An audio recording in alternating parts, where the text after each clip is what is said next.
Good morning. Good morning. Today is May 7th, 2023, and our topic today is living life with no boundaries. And I actually received a CSL daily affirmation that I just discovered. You can have this wonderful app on your phone that sends you daily affirmations. You can even forward them to your friends and loved ones on your phone. And today's affirmation says, "My inward journey and outward experience are in perfect alignment." I'm going to repeat Oh, I that like because that. that's really our whole theme of the talk This is going today. to be a short talk. My inward journey and my outward experience are in perfect alignment. Right. So let's open with an opening prayer, affirmative prayer, Yeah. and let's go within and just know that at our very center, we are one with God. We are one with the universe. We are one with infinite intelligence and universal love. And so it feels so good to just know we are that. We are that. We're not next to it. It's not above us. We are one with it.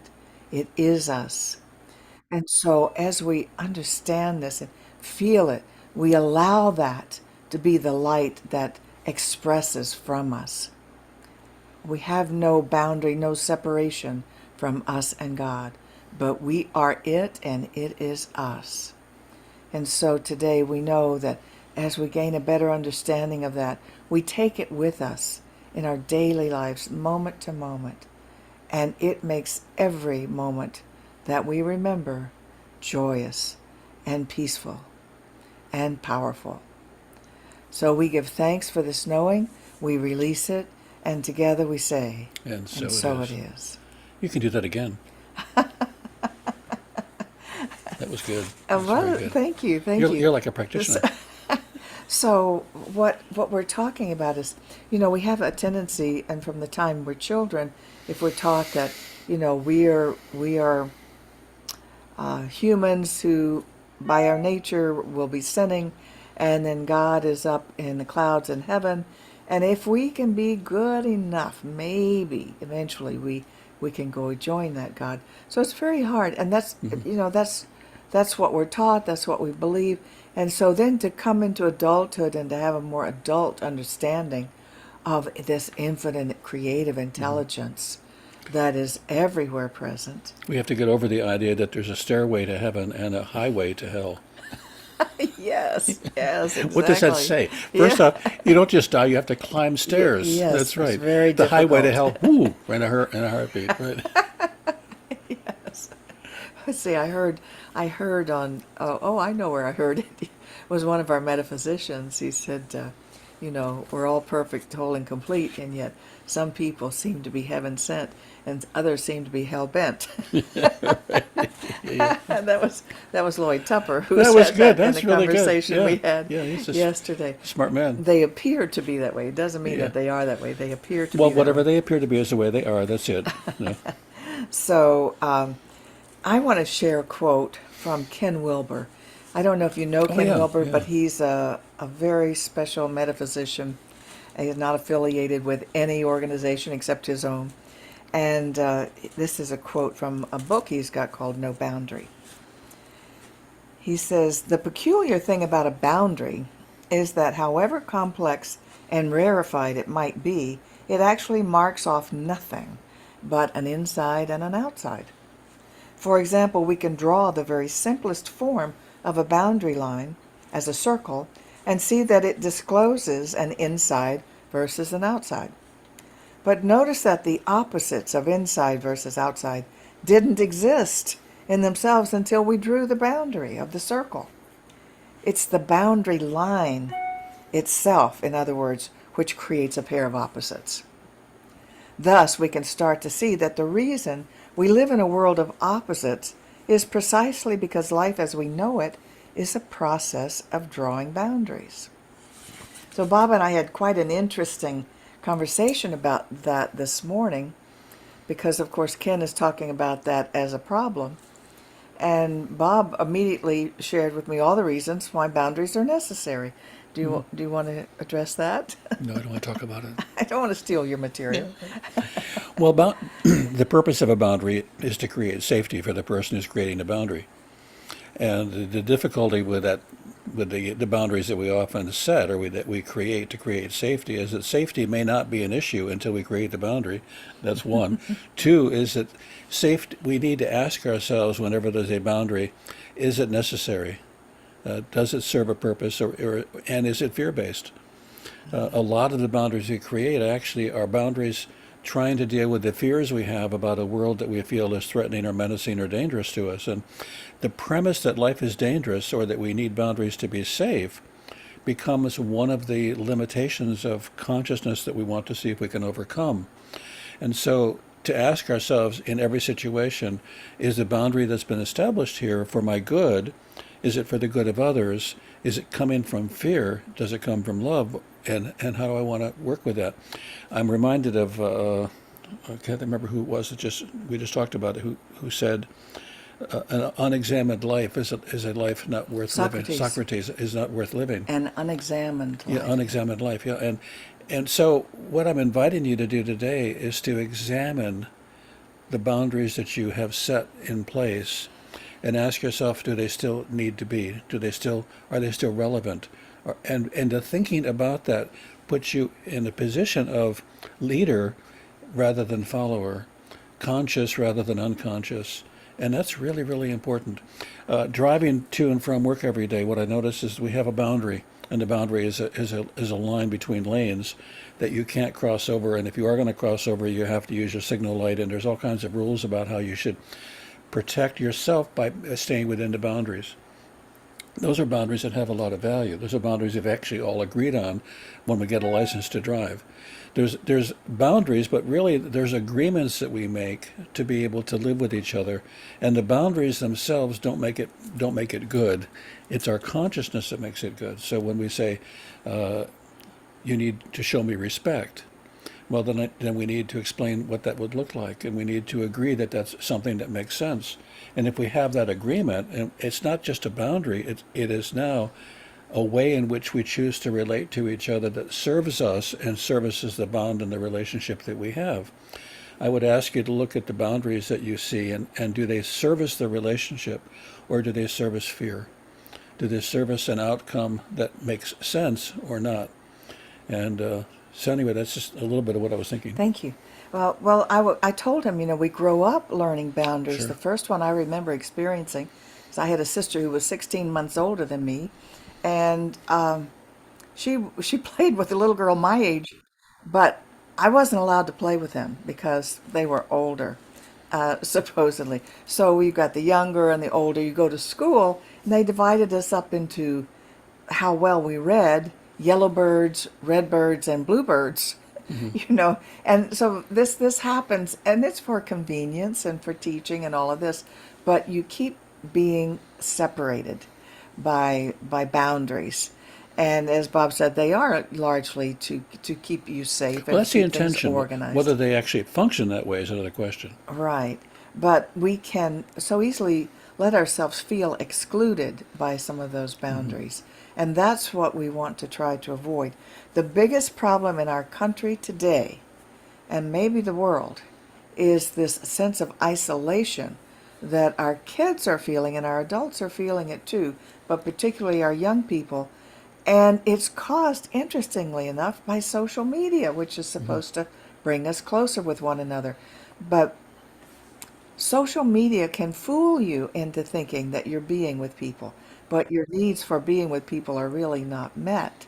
And so this is a key thing that we want to stress today, that what you need to do if you're feeling left out and alone and not connected, you need to reach out, because there are other people out that are just waiting for you to reach out. I just got a text from an old best friend who lives all the way across the country now, and we have a hard time connecting because of the time difference. And so I called her yesterday and, of course, didn't reach her. But she texted me back today and said, "When are you finished this morning? I want to call you." And I thought, I reached out. I was doing some of the same things I was thinking about. I reached out because I miss her. And so we have to remember we were raised, let's go back evolutionarily. We were raised in caves, first of all, to protect ourselves from the outside, from the animals and whatnot. And then we developed in tribes.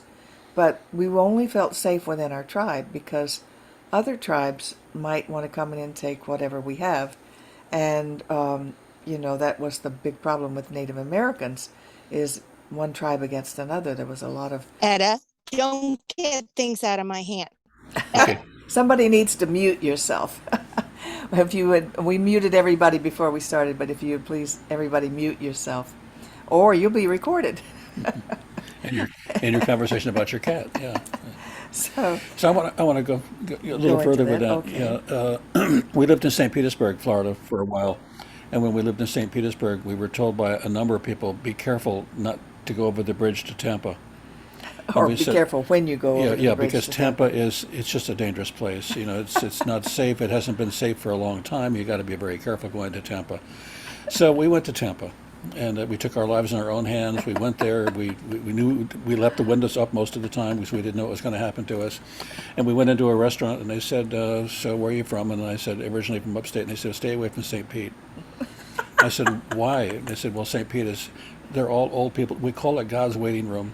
They're all just waiting to die. If you go there, you'll probably die." But what I was struck with is these arbitrary boundaries, which had an unspoken agenda, which was to make it safe. To stay safe, you had to be careful to stay where you were. And one of my mantras is, we're either making our world larger, or we're making it smaller. And when you think that it's not getting bigger or not getting any smaller, you're treading water, which is what you do before you drown. And I say that because every time we reach out and we question or challenge an idea that we have about limitation, we open the world and make it bigger. Every time we justify a limitation and add another limitation to it, we make our world smaller. And so if we're going to live a full and exciting and dynamic life, we need to overcome as many of the obstacles that we have placed in front of ourselves to keep that from happening. And those are ideas of culture, ideas of race, ideas of religion, ideas of politics. All of these things can make us so powerful or so scared that we withdraw completely, or in some cases even overreach. And so this balancing act is really, really important. But again, it's the examined mind, the examined consciousness that will in the long run win and live a full and complete life. I like that I've lived many decades, Me too. and it allows me a great comparison. And I was thinking today about this problem with social media making people feel alone and less than. And I remember when television came about, and my family had a 12-inch television and with rounded sides. I mean, inside a big console. And oh, it was just fantastic. We watched a lot of rolling black and white Pictures, yeah. insignias. And boy, when a show came on, that was fantastic. Somebody had to hold the antenna. So yes, I constantly changed the antenna. So this was in the early 50s. And then my family went to Venezuela. And in Venezuela, we had no TV. And so until 57, when I came back, really my life was TV free.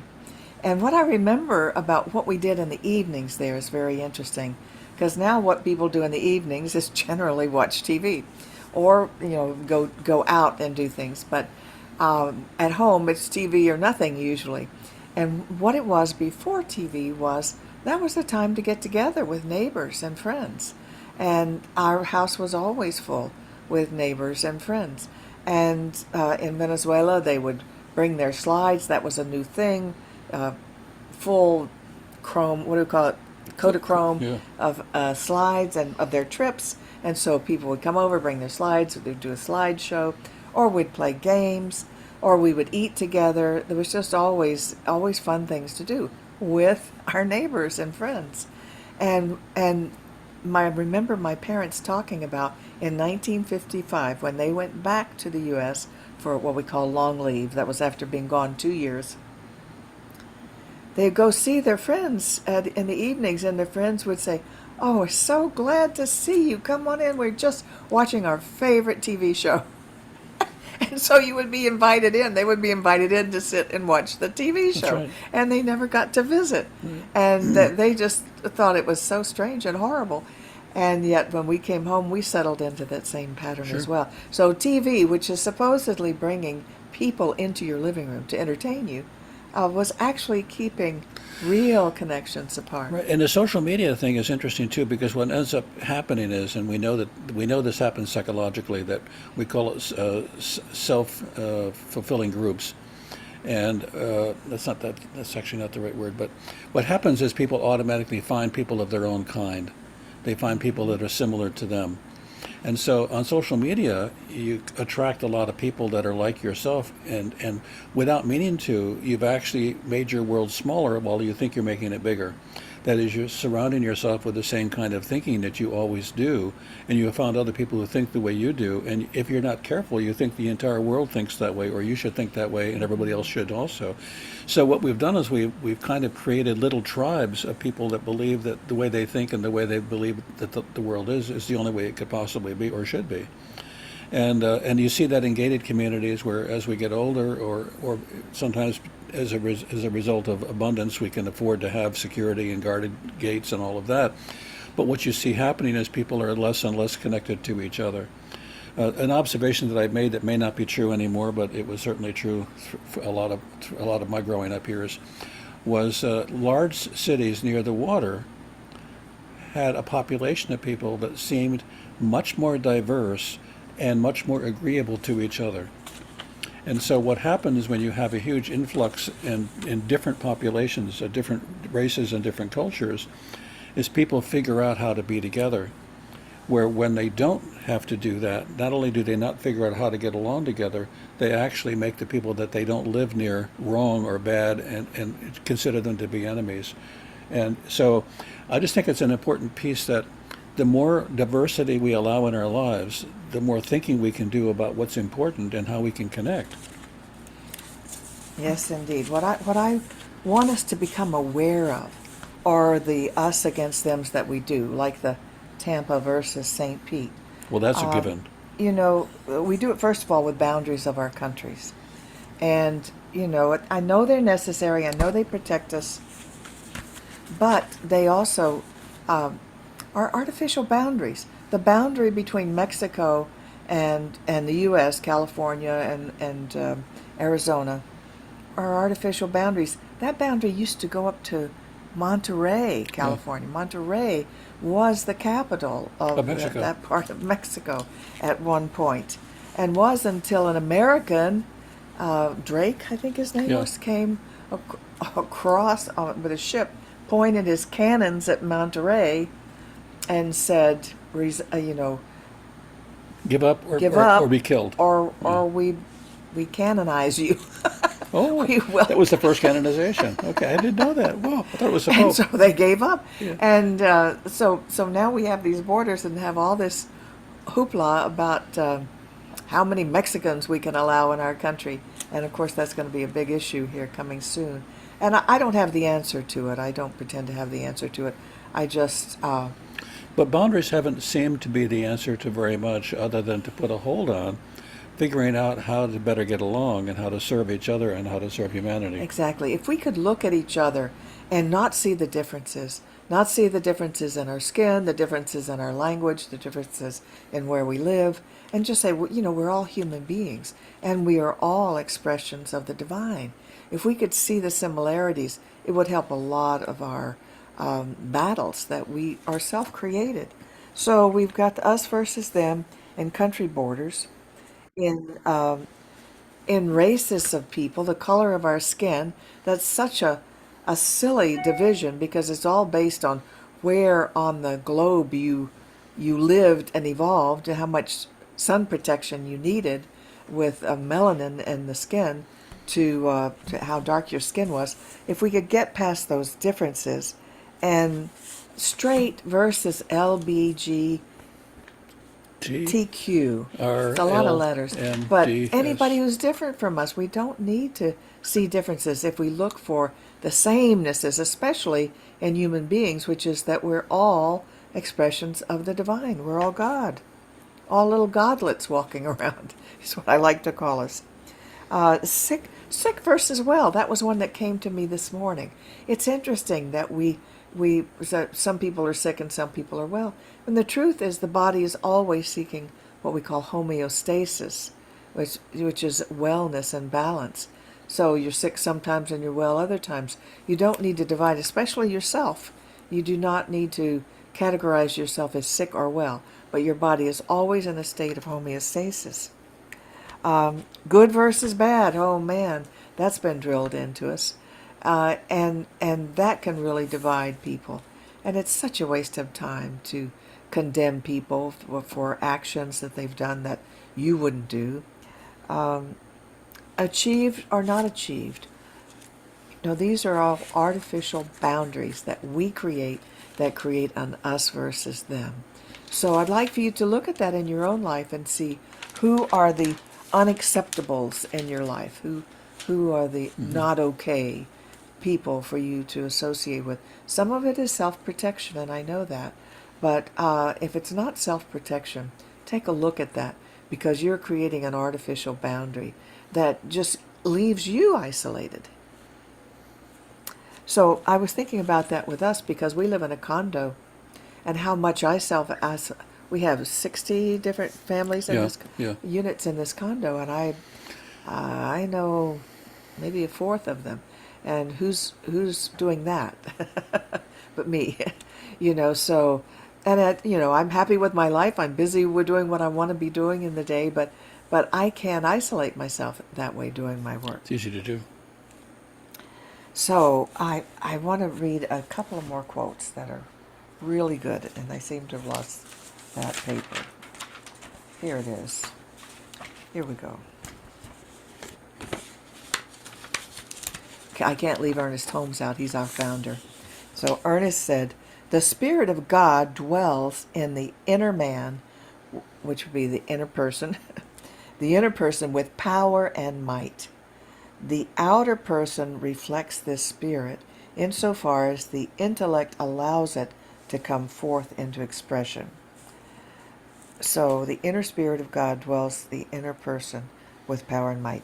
The outer man reflects this spirit insofar as the intellect allows it to come forth. In other words, once your mind recognizes it, then you can do it.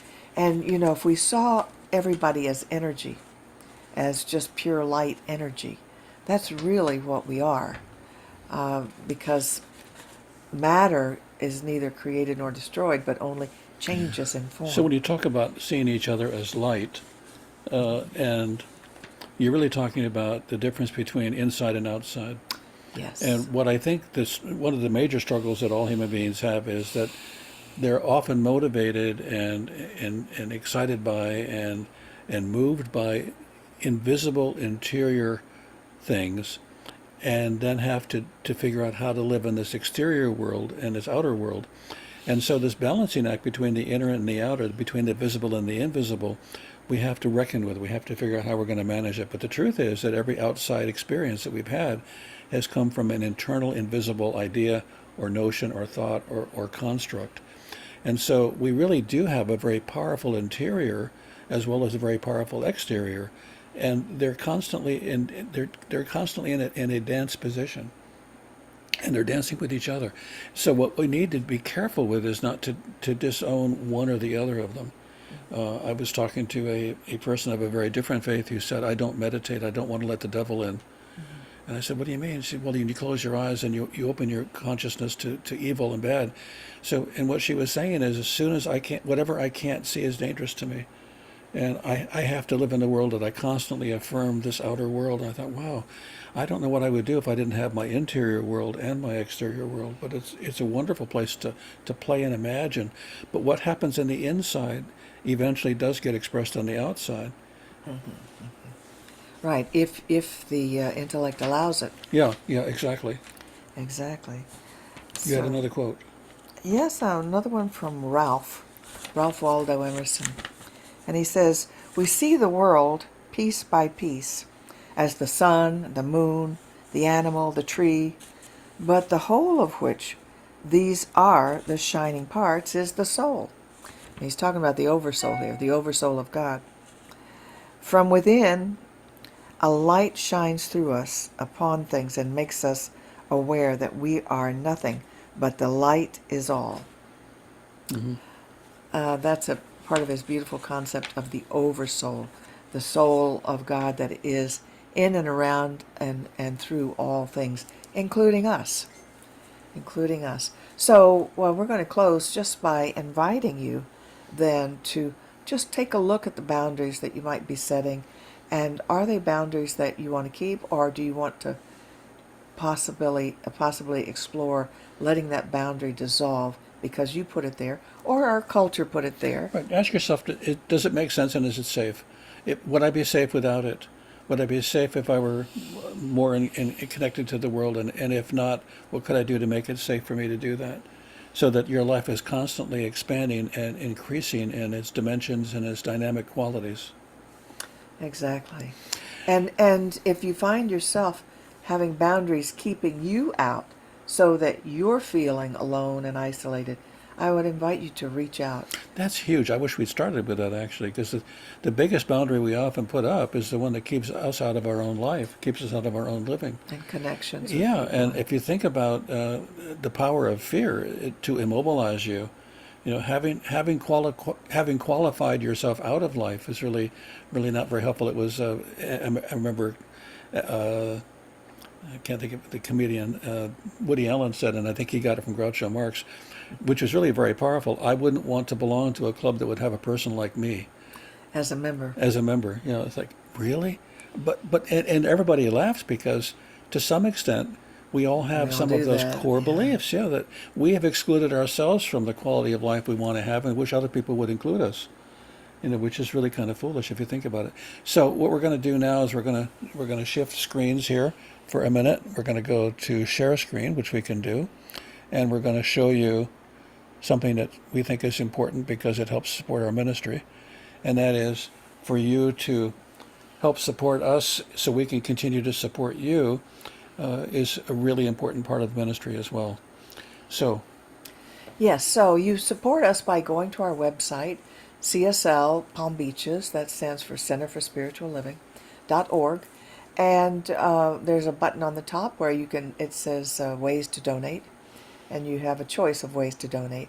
But we use this affirmation as we give of our good and share it with others because it really is an investment in our own prosperity as we circulate money.